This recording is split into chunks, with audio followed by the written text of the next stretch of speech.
नमस्ते दोस्तों। तो चलिए शुरू करते हैं।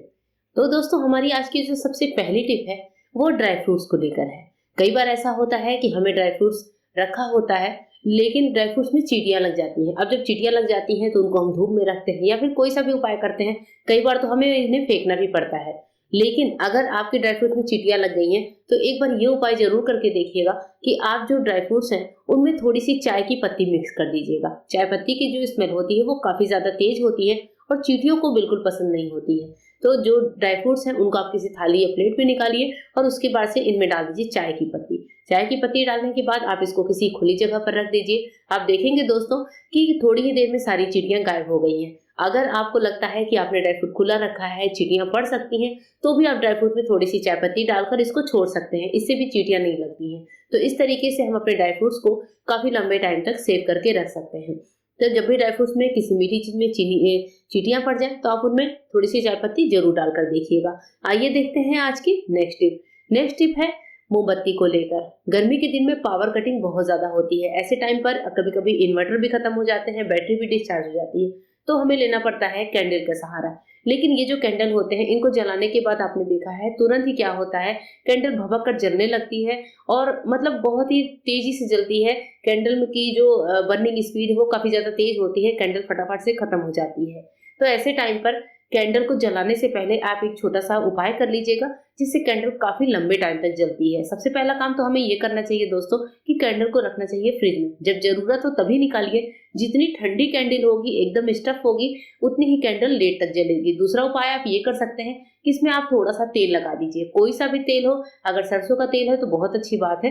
कैंडल के ऊपर सरसों का तेल अच्छे से अप्लाई कर दीजिए और उसके बाद से इस कैंडल को बर्न करिए। आपको इसका जो फर्क है वो साफ नजर आएगा कि जब आपने पहले कैंडल को जलाया था, जब आपने बाद में कैंडल को जलाया है तेल लगाने के बाद, तो आप देखेंगे कि कैंडल बहुत ही धीमे धीमे जलता है और काफी लॉन्ग टाइम तक ये जलता रहता है। तो एक छोटा सा कैंडल भी काफी देर तक हमें रोशनी दे सकता है।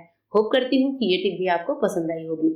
नेक्स्ट टिप के लिए मैंने यहाँ पर निकाली है किशमिश। कई बार हम किशमिश को फ्रिज में रख देते हैं लेकिन किशमिश बहुत ज्यादा हार्ड हो जाती है। अब अगर इसे इंस्टेंट इस्तेमाल करना है तो हम कैसे करेंगे? इसके लिए आपके लिए बढ़िया सा उपाय बता रही हूँ कि आप इस किसी कटोरी में निकाल लीजिए किशमिश को और इसमें डालिए थोड़ा सा गर्म पानी। गर्म पानी में डालकर किशमिश को 5 मिनट के लिए छोड़ देना है। 5 मिनट के बाद किशमिश को आपको पानी से छान देना है। देखिए यहाँ पर मैंने पानी से छानकर छन्ने पर रखा है। जब पानी इसका हल्का सा छन्ने से झड़ जाए, यानी कि पानी लगे कि अब नहीं है, तब आप ले लीजिए एक टिश्यू पेपर और टिश्यू पेपर के ऊपर किशमिश को फैला दीजिए या फिर किसी साफ सूती कपड़े पर भी आप इसको फैला सकते हैं। अगर आपको कोई डिश बनानी है तो आप निकाल कर पहले इस तरीके से किशमिश को अच्छे से सॉफ्ट कर लीजिए, क्योंकि हल्के से गर्म पानी में डालते ही किशमिश सॉफ्ट हो जाती है और बस इस्तेमाल के लायक हो जाती है। यहाँ पर किशमिश को मैंने रखा है टिश्यू पेपर पर। टिश्यू पेपर किशमिश का सारा पानी सोख लेगा और जो हमारे किशमिश हैं वो बिल्कुल ही सॉफ्ट हो जाते हैं। अब आप इसे इंस्टेंट भी किसी डिश में डालेंगे तो ये बिल्कुल भी कड़क नहीं लगेगा और इस तरीके से वापस इस्तेमाल के लिए तैयार रहेगा। इस तरह से करके आप इसको डब्बे में स्टोर करके भी रख सकते हैं। तो ये टिप कैसी लगी कमेंट करके बताइएगा। और हाँ दोस्तों, आप मेरी वीडियो कहाँ से देख रहे हैं कमेंट जरूर करिएगा। तो चलिए देखते हैं आज की अपनी next useful tip. Next tip है हमारी धूप बत्ती को लेकर। कई बार हम लोग धूप बत्ती जलाते हैं, धूप बत्ती में भी यही शिकायत होती है कि धूप बत्ती बहुत जल्दी जल जाती है। तो इसकी महक को देर तक बरकरार रखने के लिए, क्योंकि आपको पता है कि धूप बत्ती अगर गीली वाली हो या फिर ऐसी हार्ड वाली हो, दोनों में ही खुशबू बहुत ही बढ़िया होती है। पूरे घर को ये पॉजिटिव एनर्जी देते हैं। तो ऐसे टाइम पर धूप बत्ती को जलाने से पहले आप चाहें तो थोड़ा सा देशी घी अप्लाई कर लीजिए। देशी घी इसलिए कि इसे हम पूजा घर में मोस्टली जलाते हैं, तो देशी घी ही हमारे पूजा घर में काम आता है। देशी घी लगाकर आप चाहें तो सारी धूप बत्तियों को स्टोर करके भी रख सकते हैं। इसके बाद से जब आप देशी घी लगाकर इसको अच्छे से रख दीजिए और जब जलाना हो तब आप इसको जलाइए। तो आप देखेंगे कि जो आपकी धूप बत्ती है वो काफी लॉन्ग टाइम तक जलती है, साथ ही इसमें से एक अलग सी खुशबू भी आती है। तो देशी घी लगाने के बाद आप इसको चाहे तो 5 से 10 मिनट छोड़ दीजिए और उसके बाद बंद करिए। आप देखेंगे कि हमारी जो धूप बत्ती है वो लंबे टाइम तक जलती है और इसकी खुशबू भी बहुत ही अलग टाइप की आती है। होप करती हूँ कि ये टिप भी आपको पसंद आएगी। देखिए यहाँ पर मैंने धूप बत्ती को जला भी लिया है और ये काफी बढ़िया खुशबू दे रहा है। आइए देखते हैं समर से जुड़ी हुई एक और यूजफुल टिप। तो हमारी जो नेक्स्ट टिप है मटके के पानी को लेकर है। जैसे मैं भी घर में मटका रखती हूँ, हमारे घर में कोई भी फ्रिज का पानी नहीं पीता। मटके का पानी जो होता है वो क्या होता है, कई बार ठंडा नहीं होता है। इसे हम लगातार जब रखते हैं तो हम ये सोचते हैं कि अब गर्मी ज्यादा आ गई इसलिए पानी ठंडा नहीं हो रहा है, पर इसका रीजन कभी कभी कुछ और भी होता है। तो मटके को आप क्या करें दोस्तों, हमेशा खुली जगह पर रखें, यानी कि खुली हवा में रखें। उसके बाद भी अगर पानी ठंडा नहीं हो रहा है तो इसके साथ एक छोटा सा उपाय जरूर करिएगा, जो पहले जमाने में लोग किया करते थे। कोई सूती कपड़ा लेकर उसको अच्छे से गीला करिए और इस कपड़े को निचोड़ कर मटके के चारों तरफ लपेट दीजिए। ये जो गीला कपड़ा है मटके को पूरी तरह से अंदर तक ठंडा रखता है, जिससे हमारा जो पानी है मटके का वो भी बहुत बढ़िया तरीके से अंदर तक ठंडा हो जाता है। ये पानी पीने के बाद आप फ्रिज का पानी भूल जाएंगे। इस मटके का पानी इतना ज्यादा ठंडा होता है। कई बार तो लोग जो मार्केट का बोरा होता है, कट्टा होता है, उसको भी भिगोकर मटके पर लपेटते हैं। तो आइए देखते हैं आज की नेक्स्ट टिप। नेक्स्ट टिप के लिए मैंने यहाँ पर लिया है एक बर्तन में डिटर्जेंट पाउडर। जो डिटर्जेंट पाउडर आपके घर में इस्तेमाल होता है वही ले लीजिए। अब इसके बाद से जो व्हाइट कोलगेट पेस्ट होता है वो मैंने थोड़ा सा लिया है। इतना ही लेंगे जितना कि हम 1 या 2 बार अपने ब्रश पर लगाते हैं। अब इसके बाद से हमें चाहिए होगा गर्म पानी। गर्म पानी मैंने ठीक ठीक गर्म किया है, जिससे कि हमारा कोलगेट और डिटर्जेंट अच्छे से मिक्स हो जाए। अब इसको स्पून से आप जो डिटर्जेंट है और कोलगेट है उसको अच्छे से मिला लीजिए। कोलगेट का पेस्ट है उसमें कहीं पर भी गुठली ना पड़े, तो अच्छे से मिलाएंगे। और उसके बाद से हम यहाँ पर एक चीज और डालेंगे। वो जो नेक्स्ट चीज है दोस्तों वो है व्हाइट विनेगर, जो कि अक्सर हमारी क्लीनिंग में काम आता है और चाइनीज खानों को बनाने में जिसका प्रयोग करते हैं। थोड़ा सा लेंगे, तो मैंने यहाँ पर अंदाजे से लिया है, लगभग 2 से 3 चम्मच मैंने यहाँ पर विनेगर लिया है।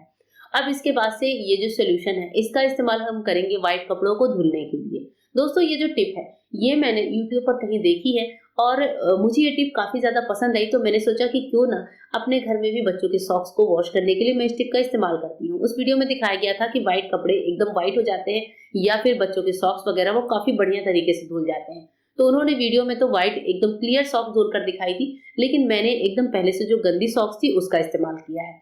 तो जो है यहाँ पर मैंने गंदी सॉक्स जो थी हमारी बच्चे की वो मैंने भिगो दी है और इसे हमें कम से कम 15 से 20 मिनट या 30 मिनट के लिए भिगा कर रखना है। तो अच्छे से डिटर्जेंट में मिलाएंगे सॉक्स को और 20 से 25 मिनट के लिए भिगा कर रख देंगे। मुझे पानी थोड़ा सा कम लग रहा था तो मैं यहाँ पर पानी को थोड़ा सा और डाल देती हूँ।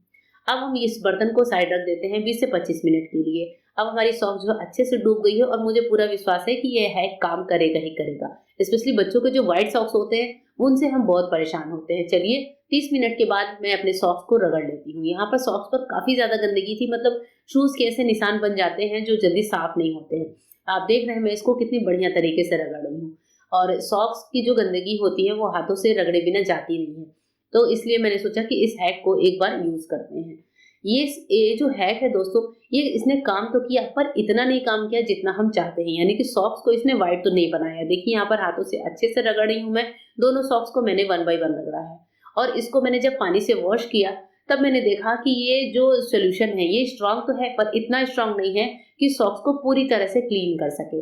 मैं आपको दिखाती हूँ, ये देखिए धुलने के बाद सॉक्स साफ नहीं, मतलब पूरी तरह से साफ नहीं हुआ। ये 50% के लगभग साफ हुआ है। अगर आप इसके रेटिंग की बात करें तो मैं 10 में से 5 नंबर ही दूंगी इस हैक के लिए, क्योंकि जो सॉक्स था वो पूरी तरह से साफ नहीं हुआ। तो पूरी तरह से अगर साफ नहीं हुआ है तो इस हैक के लिए मेरी तरफ से मैं नहीं चाहूंगी कि मैं इसको रिकमेंड करूं आप सभी को। ये एक ऐसा हैक था जो मैंने किसी दूसरे चैनल पर देखा था और मैंने इसको ट्राई किया पर इसने वर्क नहीं किया। तो आपको यह हैक कैसा लगा जरूर बताइएगा। मिलती हूँ मेरे नए वीडियो में, तब तक के लिए गुड बाय, थैंक यू।